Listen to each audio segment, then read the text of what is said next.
존경하는 문희상 의장님과 동료 선배 의원 여러분, 그리고 국무위원 여러분, 그리고 재정부 질문을 시청하고 계시는 국민 여러분 안녕하십니까? 서울 송파병 출신 더불어민주당 남인순 의원입니다.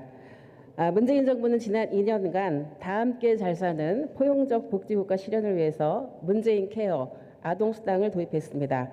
하지만 국민소득 3만 달러 시대 진입에도 불구하고 국민 삶의 질이 개선되지 않은 이유는 소득 불균형과 사회 양극화가 심화되고 있기 때문입니다. 이에 대한 대책을 강조하면서 대정부 질문에 임하고자 합니다.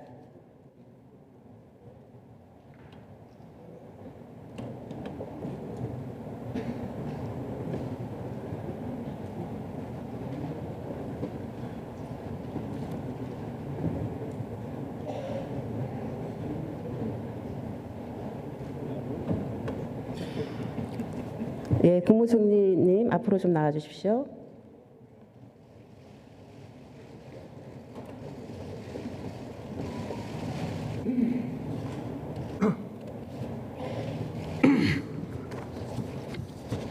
총리님 연일 수고가 많으십니다. 네, 감사합니다.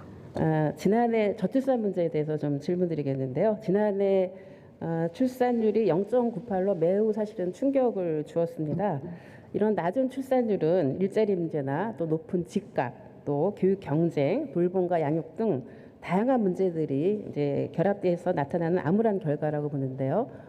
총리님의 견해는 어떻습니까? 네, 의원님 말씀하신 그대로 한두 가지의 요인에 의한 결과가 아니라 주거, 고용, 보육, 교육을 포함한 여러 요인들이 반영된 결과라고 봅니다. 따라서 대책도 그런 복합적인 요인에 맞게 해야 되는데 결과가 이렇게 나와서 몹시 곤혹스럽습니다.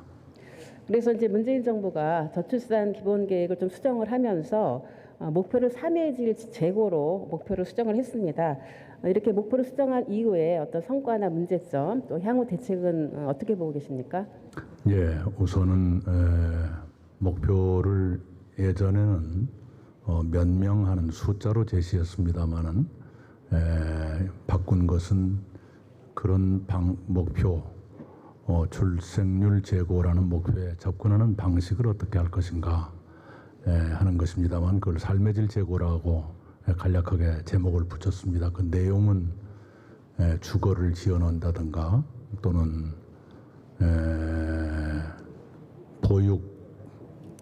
출산과 보육의 부담을 경감시켜 드린다거나 또 출산휴가, 육아휴직을 포함한 아이와 함께하는 부모가 아이와 함께하는 시간을 늘려드린다거나 하는 것 등등을 포함한 것이고요. 거기에 이제 빠져서는 안 되는 것이 양성평등, 여성의 직업적 안정성 확보 이런 것 등등입니다.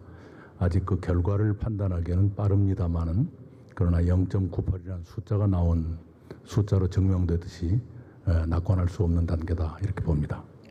네, 이러한 그 대책이 실효적으로 되려면 국가 재정이 획기적으로 확보가 돼야 되는데 사실 지금 호미로 막지 못하면 나중에 사실은 포크레인으로도 막을 수가 없다고 생각을 합니다. 저는 지금이 골든타임이라고 생각을 하는데요. 목적제 신설이라든지 아니면 확장적인 재정 정책을 통해서 저출산 고령화 예산을 안정적으로 확보할 수 있는 방안에 대해서는 한번 고민해 보셨습니까?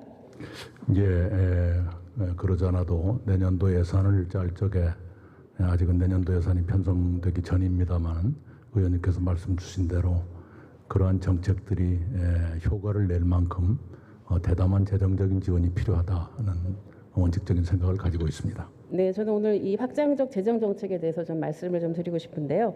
그 OECD와 IMF 등에서도 적자 재정도 감수하는 확장적 재정 정책을 정부에 공고한 건 알고 계시죠?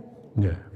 그런데 제가 그 지난 그 3년 연속의 정부의 추경을 살펴보니까 이제 어쨌든 추경을 통해서 그 재정을 확대를 해오긴 했습니다. 확대를 해오긴 했는데 이 추경이 초과세수에 훨씬 미치지 못하는 것으로 봤습니다. 그래서 상당히 소극적으로 임해온 것이 아니냐.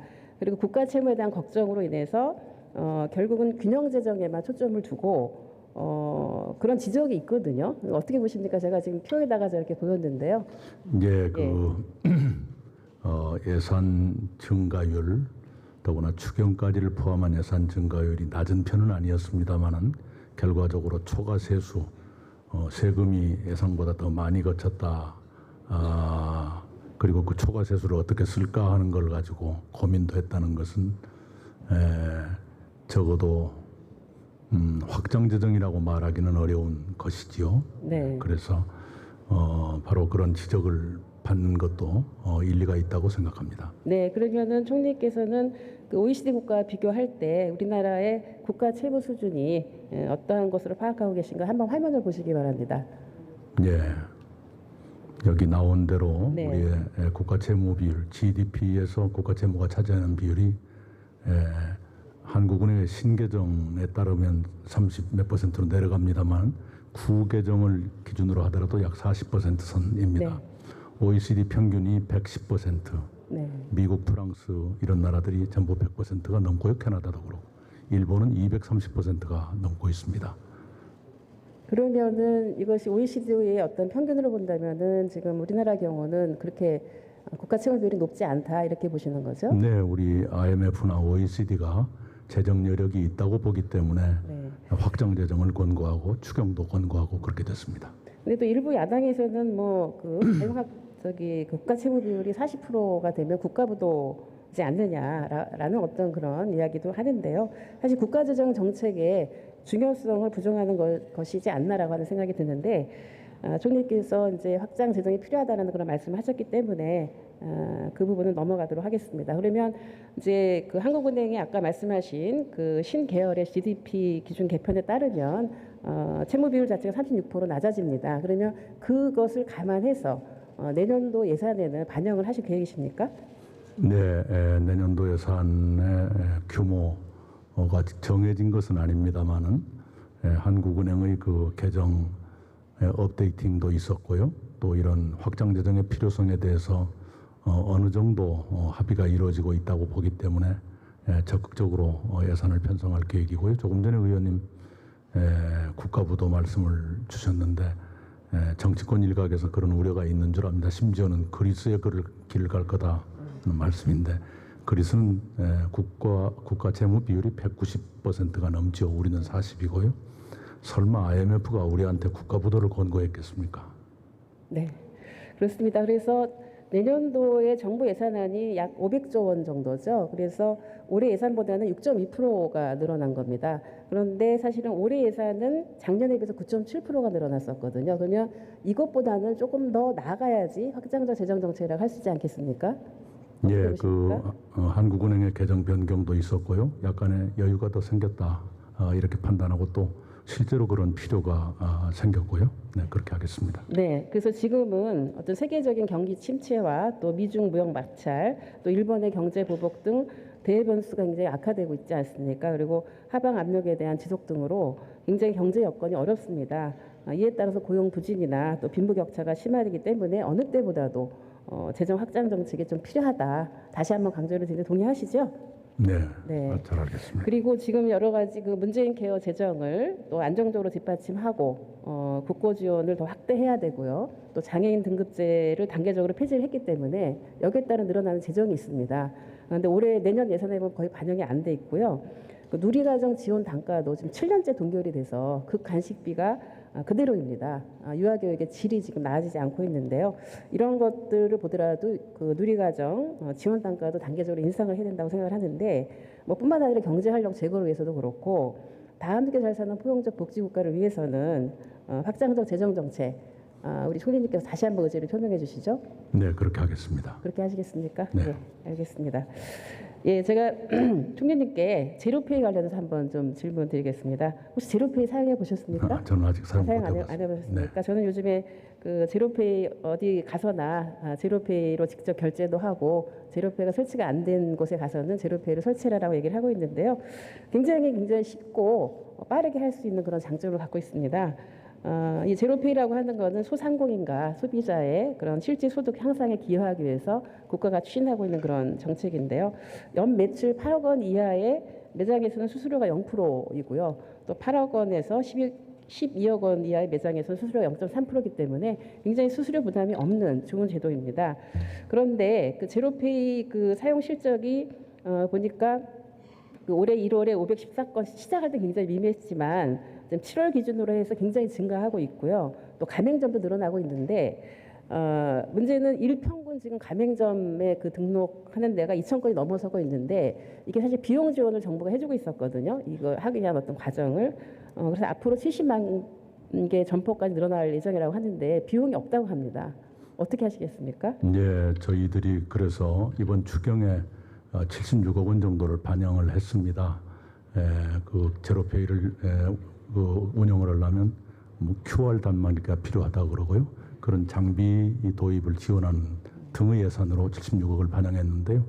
꼭 처리해 주시고 더 필요하다면 늘려주시면 고맙겠습니다. 네, 정부에서도 노력을 해주시기 바라고요.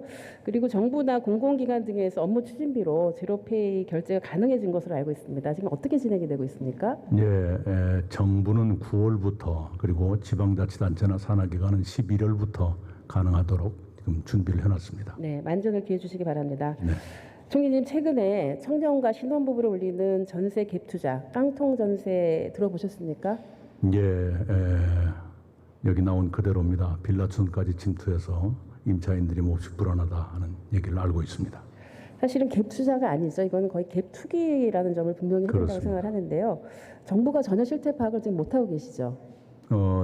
심각성은 알고 있습니다. 그래서 저희들 나름대로 대처를 하고 있습니다만은 좀 더 세심하게 들여다보겠습니다. 저는 긴급 대책이 좀 필요하다고 생각하는데요. 우선은 실태 파악을 먼저 하셔야 될 것 같습니다. 실태 파악하시고 또 피해자 구제를 위한 어떤 대책이라든지. 네, 그 전세 보증금 반환 보증, 네네네. 가입 요건을 대폭 완화를 하셔야 될 것 같습니다. 그래서 임차인들이 피해를 보는 일이 없도록 그렇게 하겠습니다. 예, 그리고 또 이러한 또 유사 사례가 재발되지 않도록 그런 대책을 세워주시고 만전을 기해주시기 바랍니다. 예, 총리님 수고하셨습니다. 감사합니다. 네, 보건복지부 장관님 나와주시기 바랍니다.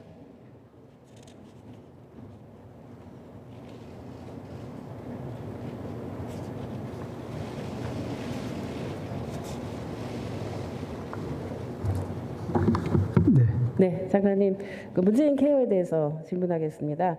그 대한민국 정책 평가 40대 정책 평가 중에서 2위로 평가받을 만큼 국민들의 호응이 높은 정책이었죠. 네, 그렇습니다. 예. 근데 지난 2년간 문재인 케어 추진 결과 국민들의 의료비 절감 수준이 어느 정도고 또 그 건강보험 보장률은 어느 정도 개선이 될 거라고 수정하시나요? 예, 지난 2년간 건강보험 보장성 강화 대책을 쭉 추진을 해왔습니다. 물론 단계별로 해왔습니다만은 올 4월을 기준으로 보면은 1년 반 정도 지났는데 약 2조 2천억 정도가 국민들 의료비 부담이 경감되었습니다. 2조 2천억을 조금 자세히 말씀을 드리면은 일단 그 취약계층의 본인 부담비가 한 8천억 정도 감소가 되었고요. 그리고 중증 환자들이 주로 부담하던 의료의 그 비급여를 급여하면서 1조 4천억, 그래서 도합 한 2조 2천억 정도가 국민들의 의료비 부담을 경감을 시켰습니다.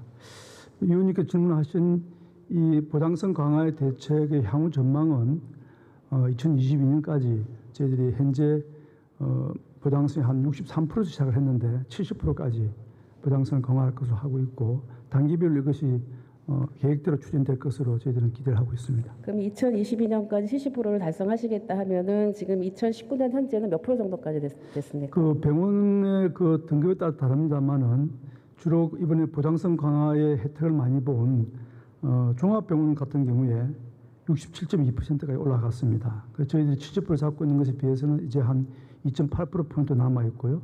그리고 그보다 규모가 좀 작은 이제 일반 병원의 경우는 64.4%. 그래서 과거에 비해서는 대개 한 2% 내지 5% 정도씩 2% 내지 5%포인트씩 보장률이 강화되고 있습니다.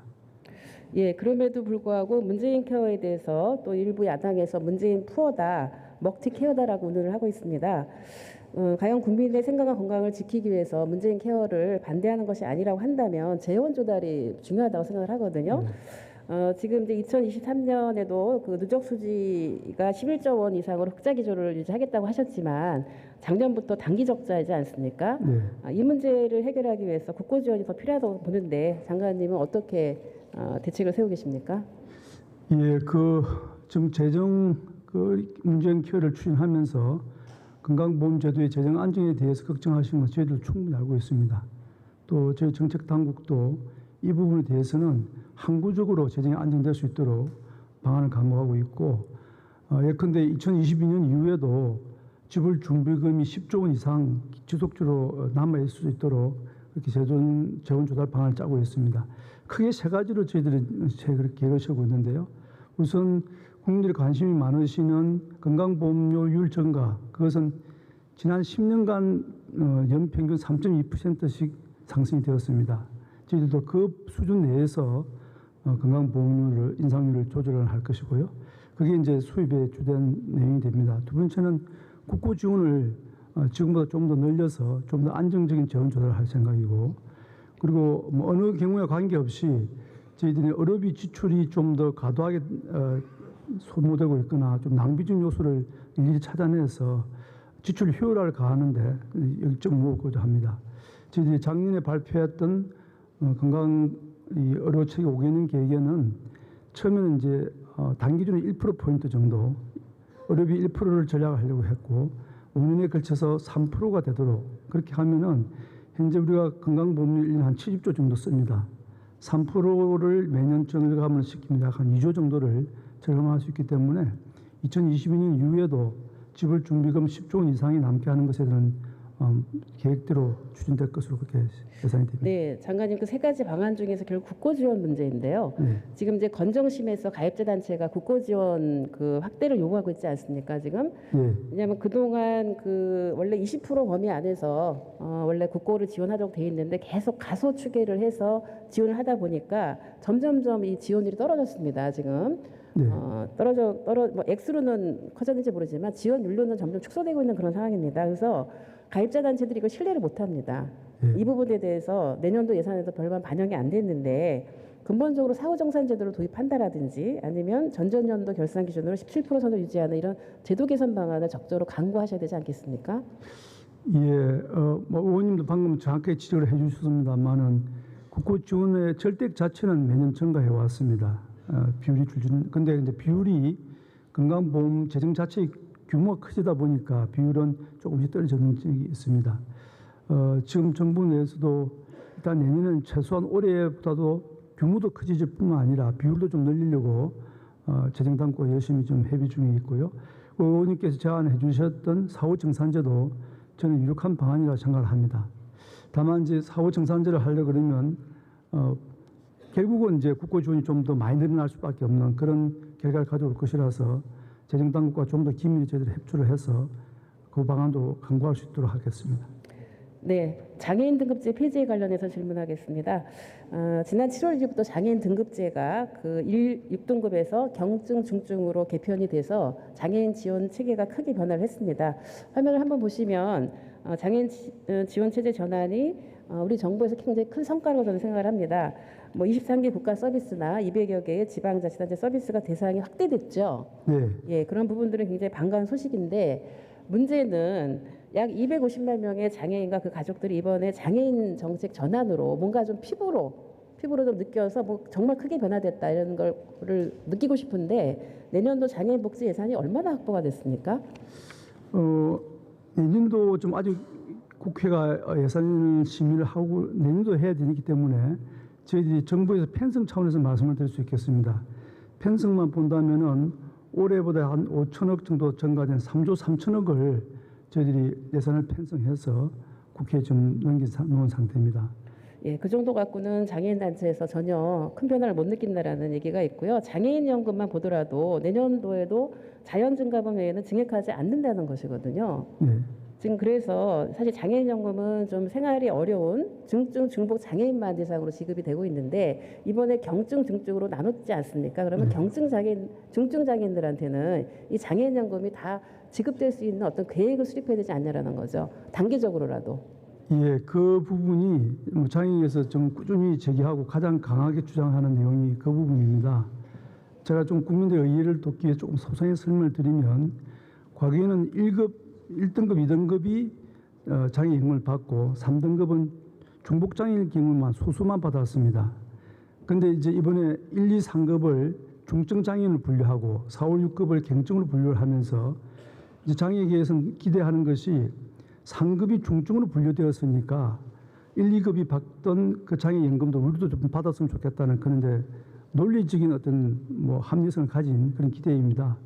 그런데 상급 전체를 장애연금에 포함을 하려고 하면은 현재 장애연금 주는 수만큼 100% 재정이 더 들어가게 됩니다. 그래서 어떤 뭐 좋은 정책이라 하더라도 재정적인 제약이 있기 마련이기 때문에 저희들은 그 역시 단계별로 좀 확대해 나가고자 합니다. 그런데 상급 장애인들 중에서도 과거 기준으로 상급 장애인 중에서도 경제적으로 좀 더 어렵고 상대적으로 더 취약한 계층부터 부분적으로 이렇게 확대해서 장애인에서 기대하고 있는 상급 전체의 중증 장애인 전체에게 연금을 확대해가는 과정을 단계별로 밟아갈 그런 계획을 좀 세우고 있습니다. 단계별로 밟아가시대요. 네. 제가 아까 총리님께도 확장적 재정 정책을 말씀드리기 이런 것 때문에 그런 겁니다. 기존의 실링하에서는 모든 늘릴 수가 없습니다. 지금 그 부분을 좀 감안을 해주시고요. 이번에 제도 개편으로 인해서 기존의 장애인들이 이용하던 활동지원 서비스가 줄어들고 또 종합조사에서 장애 유형별 특성이 제대로 반영되지 않는다라는 어떤 현장에 그런 목소리가 있는 건 알고 계시죠? 예, 그 문제를 해서 어떻게 하시겠습니까? 장애인하고 여러 번 만났고요.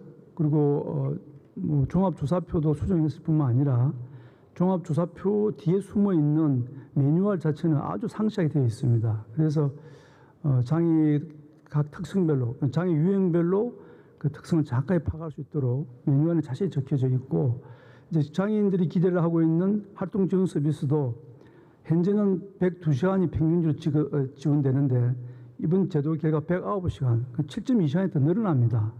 그러니까 장애인들이 뭐 심지어 가짜 폐지라고 이렇게 가격한 용어를 좀 쓰긴 합니다만은 그분들도 알고는 있습니다. 다만 본인들이 기대했던 것만큼 더 빠른 속도로 늘어나지 않는 것에 대한 여러 가지 민원제기라 저는 생각하고요. 저희들도 최선을 다해서 예산이 확보되는 대로 장애인들에 대한 활동 지원도 늘리겠고, 참고로 말씀드리면 저희들이 국회에 보낸 그 장애계 예산이 올해 대비 19% 증액입니다. 복지부 전체 예산 평균이 한 10% 늘어나는 것에 비해서 2배 정도 늘렸기 때문에 저희들 나름대로는 실링 안에서도 최선을 다하고 있습니다. 네, 그 현장의 소리를 많이 좀 귀를 기울여주시기 바랍니다. 예, 수고하셨습니다. 들어가시기 바랍니다. 감사합니다. 예, 법무부 장관님 나오십시오.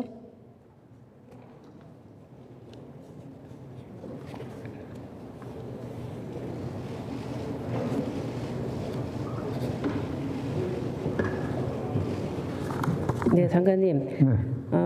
지난 4월에 발생한 진주 방화 살인 사건, 아닌드 사건 기억하시죠? 네. 예, 알고 그 있습니다. 사건의 이면에 스토킹이 있었다는 거 알고 계십니까?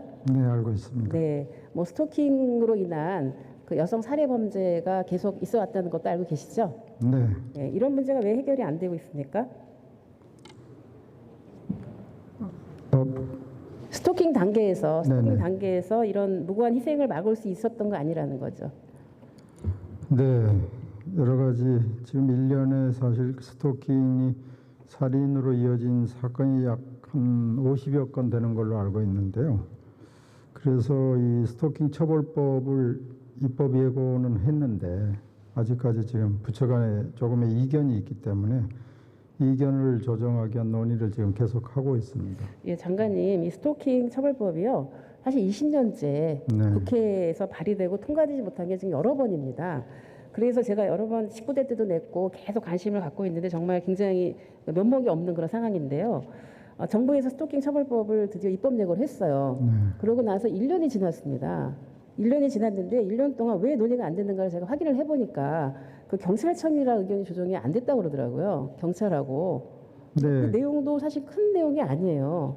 그래서 너무 지금 법무부가 성의가 없는 게 아닌가. 이렇게 살해 범죄까지 이어진 스토킹 범죄에 대해서 스토킹하면 8만 원 벌칙금밖에 안 냅니다. 내몰리는 거죠. 살해 상황으로 내몰리는 건데요. 이 부분에 대해서 법무부에서 하루속히 좀 그 경찰 쪽하고 얘기를 해서 경찰 측의 주장도 잠정 조치 절차를 간소화하자는 의견이거든요. 네. 어쨌든 조율을 하셔서 이번에 꼭 통과될 수 있도록 해주시겠습니까? 네, 법무부는 지금 스토킹 처벌법이 조속히 통과되기를 지금 희망하고 있습니다. 다만 지금 말씀하신 경찰청과의 이견이라는 게 이제 잠정 조치라는 게 뭐 접근 금지라든가 통신 제한 조치를 이제 그 영장에 의하지 않고 경찰이 직접 할 수 있도록 해달라는 거거든요. 그런데 사실 지금 이제 긴급한 경우에는 지금도 가능합니다. 물론 사후적인 이제 그 보고가 있어야 되는 건데요. 지금도 가능한데 그 부분에 대한 이견을 조속히 해소해가지고 금년 하반기에 이 법안이 통과될 수 있도록 최선의 노력을 다하겠습니다. 네, 꼭 이번 회기에 통과될 수 있도록 좀 최선을 네. 다해 주시기 바랍니다. 네. 예, 장관님 수고하셨습니다. 네.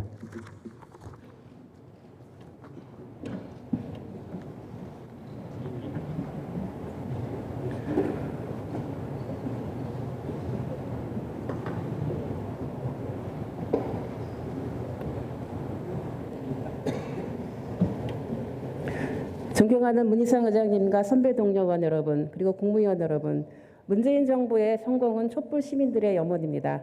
촛불 정신 실천에 온 힘을 다해서 나라다운 나라, 공정하고 정의로운 대한민국, 국민 모두가 잘 사는 포용적 복지국가, 한반도 평화와 번영의 새 시대를